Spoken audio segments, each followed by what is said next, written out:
Welcome to my channel. आज हम class 10th का जो साइंस का फाइनल एग्जाम होगा उसमें किस चैप्टर में से कितने मार्क्स के क्वेश्चन आते हैं वो देखेंगे। उसके बाद हम सिलेबस का मंथली डिस्ट्रीब्यूशन देखेंगे, यानी किस मंथ में कौन सा चैप्टर हमें कवर कर लेना है जिससे कि हमारी रिवीजन अच्छी हो जाए और फाइनल एग्जाम में अच्छे मार्क्स आ सके। तो पहले हम देखते हैं कि किस चैप्टर में से कितने मार्क्स के क्वेश्चंस आते हैं। तो यह है unit 1 chemical substances nature and behaviour. इस यूनिट में ये चैप्टर्स आते हैं। चैप्टर 1 है केमिकल रिएक्शंस एंड इक्वेशंस, और 2 है एसिड्स बेसिस एंड सॉल्ट्स, और चैप्टर 3 है मेटल्स एंड नॉन मेटल्स, फिर है कॉपर एंड इट्स कंपाउंड्स। तो ये जो चैप्टर्स हैं ये यूनिट 1 में है। इन सब को मिलाकर इनमें से 20 मार्क्स के क्वेश्चंस आते हैं। उसके बाद सेकेंड यूनिट है वर्ल्ड ऑफ लिविंग। इसमें life process, control and coordination, how do organism reproduce और हेरिडिटी। इसमें चारों में से इन चारों चैप्टर्स में से 18 मार्क्स के क्वेश्चंस आते हैं। उसके बाद है नेचुरल फिनोमेना। इसमें light reflection and refraction, human eye and colourful world. इन दोनों चैप्टर्स में से 10 मार्क्स के क्वेश्चंस आते हैं। उसके बाद यूनिट है इफेक्ट्स ऑफ करंट। इनमें इलेक्ट्रिसिटी और magnetic effect of electric current, ये 2 चैप्टर्स हैं और इनमें से 10 मार्क्स के क्वेश्चंस आएंगे। उसके बाद नेचुरल रिसोर्सेज हैं जिसमें आवर एनवायरनमेंट आता है। इस चैप्टर में से 2 मार्क्स के क्वेश्चन आएंगे। तो टोटल जो पेपर है वो हमारा आएगा 60 मार्क्स का। 20 मार्क्स के प्रैक्टिकल्स होंगे और 20 मार्क्स होते हैं इंटरनल असेसमेंट के। तो इस तरह से टोटल हुए 100 मार्क्स, यानी फाइनल एग्जाम्स में जो हमारा पेपर आएगा वो 60 मार्क्स का आएगा। 20, 18, 10, 10 और 2, ये हो गए 60 मार्क्स। 60 मार्क्स का हमारा पेपर आएगा फाइनल पेपर। इसके बाद हम ये देखते हैं कि मंथ वाइज हमें कौन सा चैप्टर कवर कर लेना है जिससे फाइनल एग्जाम्स तक हमारी रिवीजन अच्छी तरह से हो जाए और अच्छे मार्क्स आ सकें।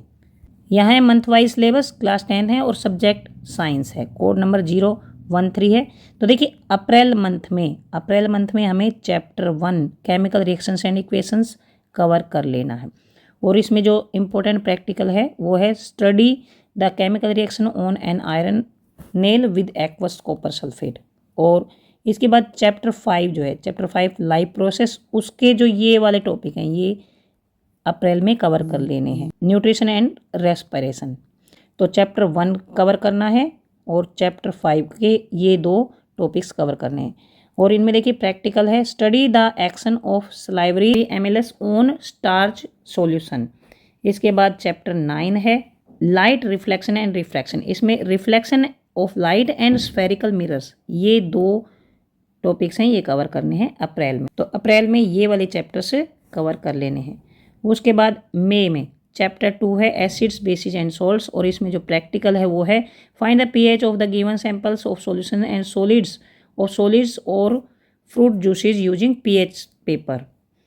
उसके बाद प्रैक्टिकल दूसरा है so that crystals of copper sulphate contain water of crystallisation. तो ये चैप्टर 2 था। और उसके बाद चैप्टर 5 लाइफ प्रोसेस, इसमें ट्रांसपोर्टेशन एंड एक्सक्रेशन, ये वाले टॉपिक्स कवर करने हैं। उसके बाद चैप्टर 9 भी कवर करना है मई में।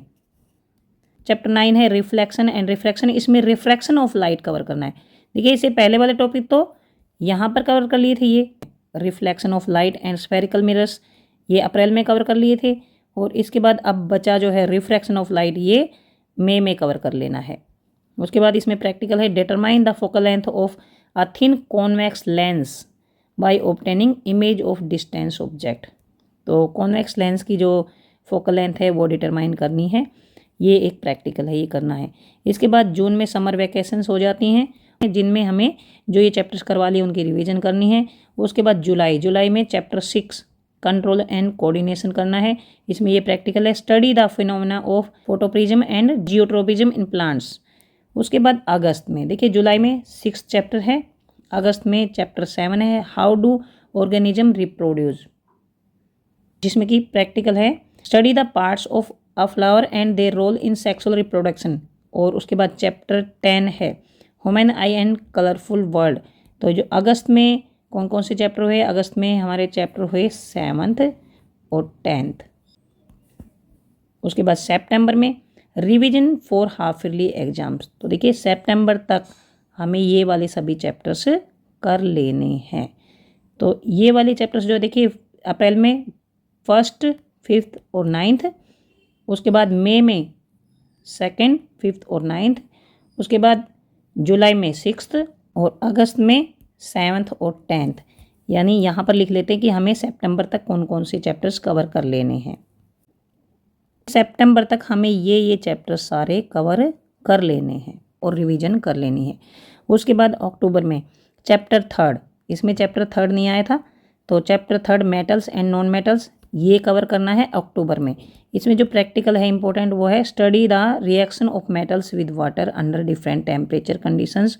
इसके बाद चैप्टर 11 है इलेक्ट्रिसिटी। तो अक्टूबर में चैप्टर 3rd और चैप्टर 11 से प्रैक्टिकल है study the dependence of the potential difference across the resistor on the current through it and to determine its resistance and to verify the Ohm's law।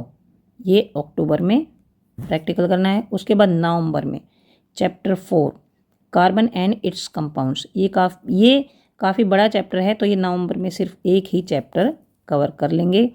Practical है study the esterification reaction between alcohol and carboxylic acid, नवंबर में chapter 4। दिसंबर में chapter 8 heredity, chapter 12 magnetic effect of current और इससे related practical है draw magnetic field lines of a bar magnet, और उसके बाद चैप्टर 13 आवर एनवायरनमेंट। ये देखिए दिसंबर में चैप्टर 8, चैप्टर 12, चैप्टर 13, ये चैप्टर्स जो हैं दिसंबर में कवर करने हैं।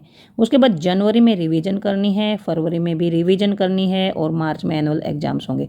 देखिए जनवरी में और फरवरी में जो रिवीजन होगा उसमें फर्स्ट चैप्टर से यहाँ 13 तक पूरा रिवीजन करना है, सभी चैप्टर्स का रिवीजन करना है। ये नहीं है जो हाफ ईयरली में आ चुके वो बाद में नहीं आएंगे, फाइनल एग्जाम्स में पूरा सिलेबस आएगा।